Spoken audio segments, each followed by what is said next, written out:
morning today. I'm Marit Berg. I teach printmaking and painting here at TCC. I'm the chair of the art department. And I'm going to be talking about my work that's here in the faculty show for this year. I belong to a gallery in Seattle called Core Gallery, and I have an exhibition every year. So the work that I have in this show is not necessarily related to each other. You know, it's my work, but I want to talk a little bit about it separately. This work is from 2017 show, so it's a couple of years old. And the inspiration for this piece was the idea that, you know, we as a general human species are attracted to animals, and we give animals different kinds of status. You know, lions are obviously, I picked them because we obviously associate them with kings and royalty, and they're kind of top of the food chain. But the other thing that we do beyond giving them this status, and this is all kind of projected on the animal, they didn't start out trying to earn our respect that way, but we tend to anthropomorphize animals that we look at. So in that I mean give them personalities, project expressions, project emotions, project this onto the animals. And scientists have really recognized this, and they really try and get away from it by, when they're studying animals in the wild, they don't give them names, they give them numbers to try not to, you know, project human emotion onto the animal. But they do it anyway, from what I understand. So in this series of 16, I really tried to show personality and emotion so that when you're looking at it and you're going from one to the next, that you're reading that face and you're assigning it a personality or some sort of emotive state when you look into the eyes. Originally, when I had this on display at Core, I actually had a little card on the side, and I had given names, like, you know, Keith and John and Philip, and, you know, so I actually named these.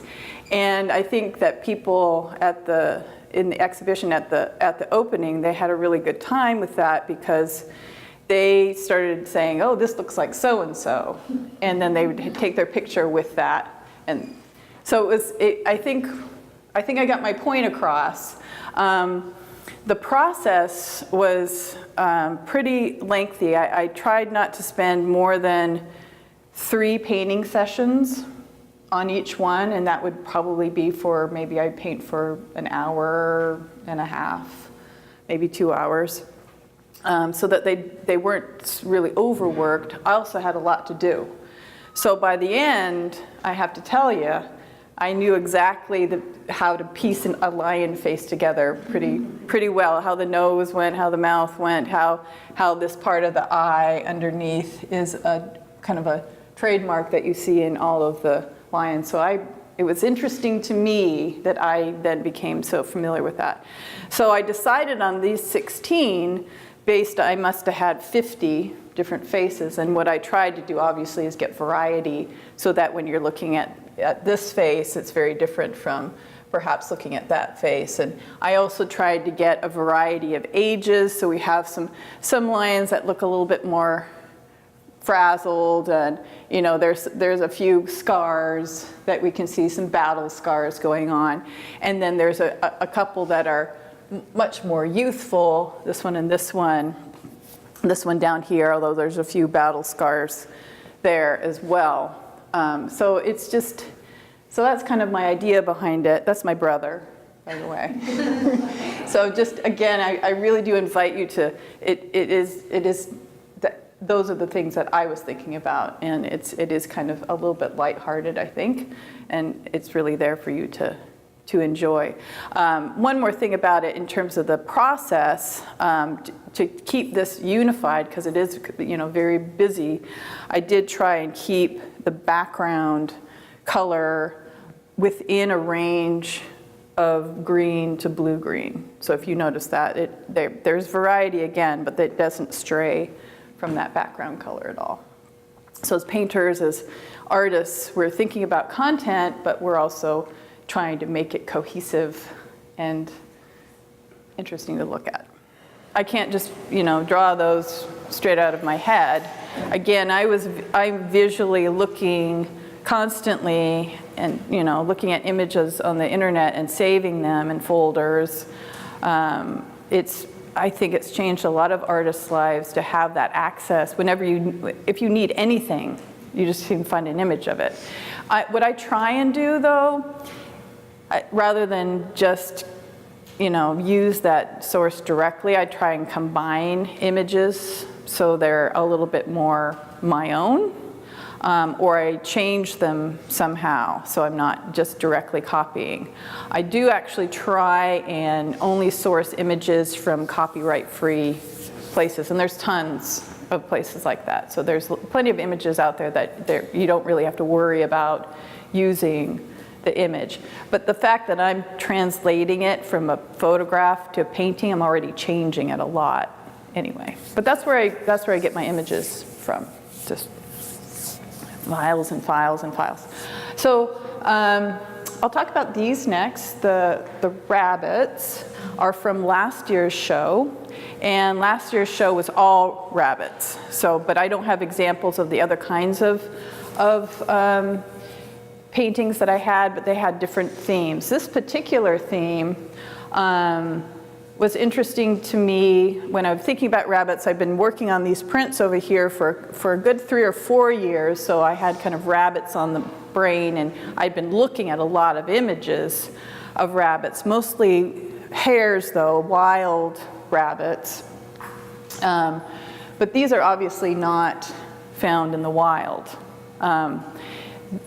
What got my interest is sort of the human involvement with breeding animals and animal husbandry, how we have effectively changed species. I mean, you could take the dog, for instance, and if you think about, every single dog is related, has the same gene pool. I'm not sure if I'm using that term correctly, but they all started off with the same ancestors, and yet we have the variety that we do today.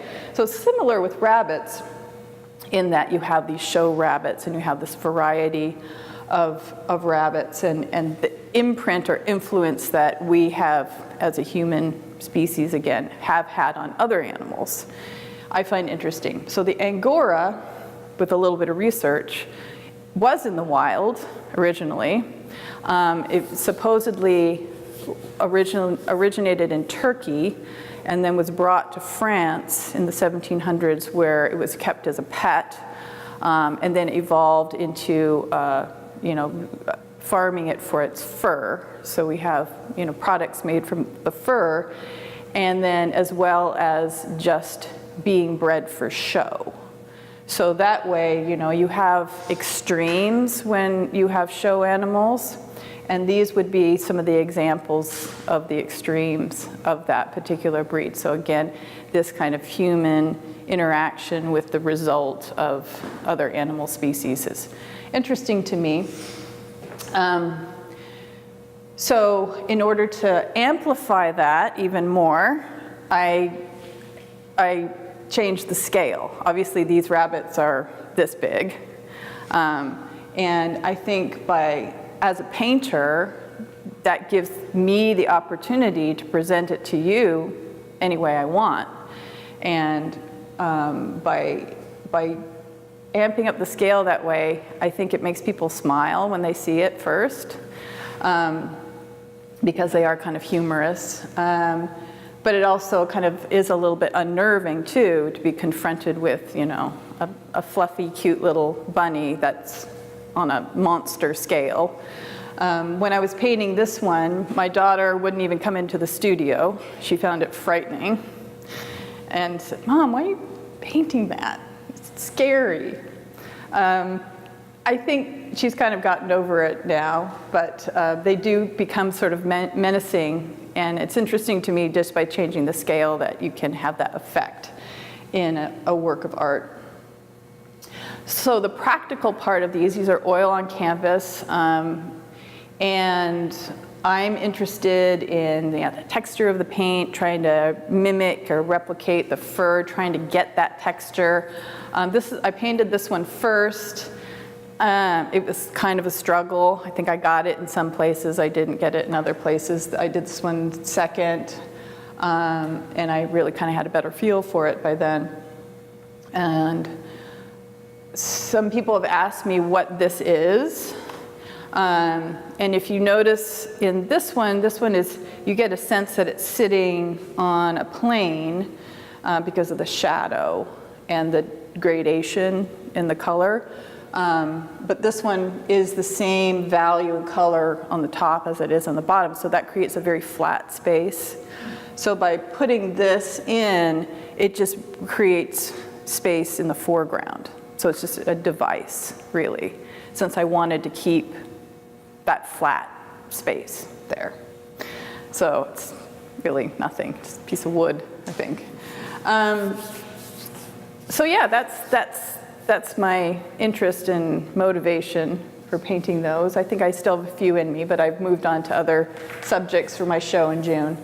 The prints are a medium where I'm using linoleum, and you carve in the reverse. So every time I carve out a white line or circle or whatever, I'm removing linoleum from the plate, and then that plate is inked on the surface, and then the paper is put on top, and the paper removes the ink from the plate.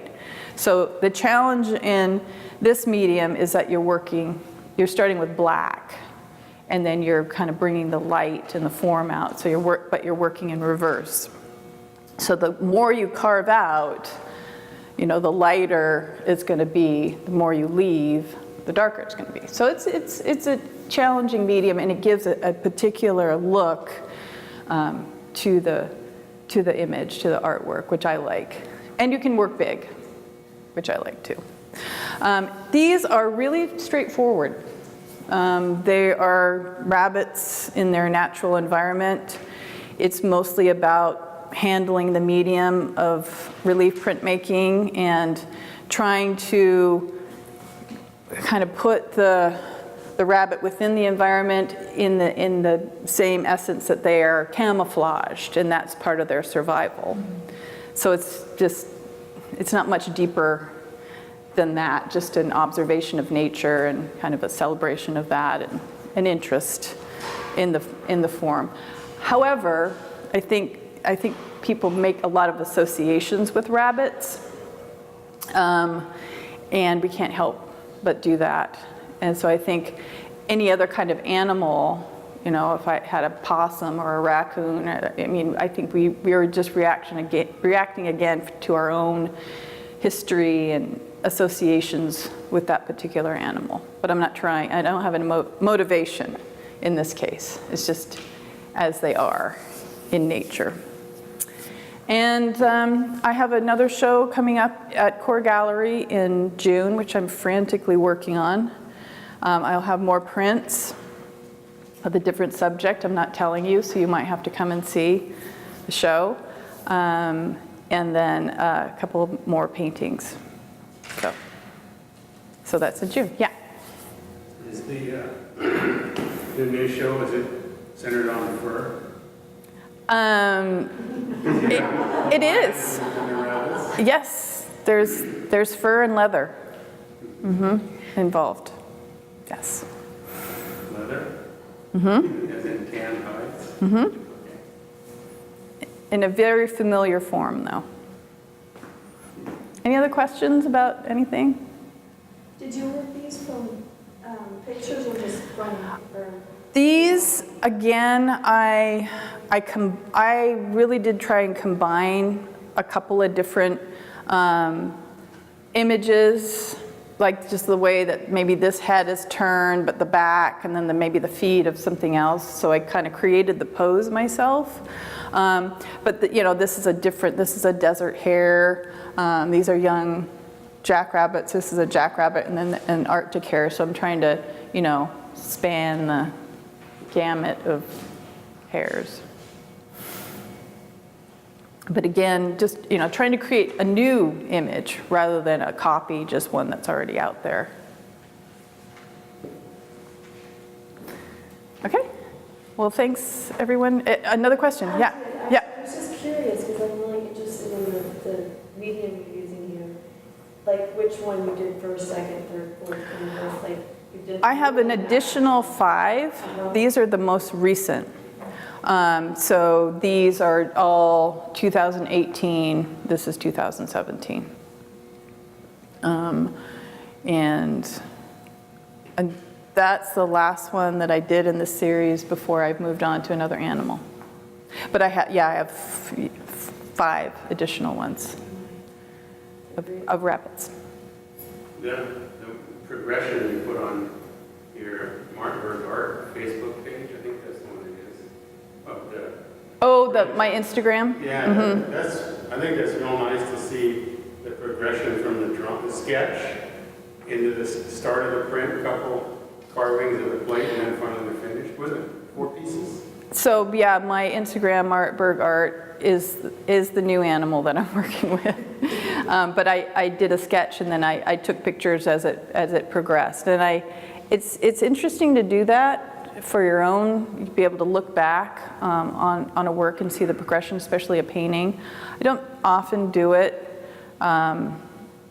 simply because I can look back and say, oh, I should have stopped there. I should have gone in a different direction. But with printmaking, it is pretty much you're dedicated to an idea and you're just kind of doing the work to get there. So you can see it evolve off the plate. And then I don't know if you notice, you see it evolve in the print, and then when I have the print, it's the opposite. So that's always a surprise in printmaking, because when you print something, it's the opposite. So it's always a little bit fresh when you're printing your image. That's one of the challenges too, isn't it? The reversal. Words and numbers have to be reversed. Yeah. Okay. Thanks for coming.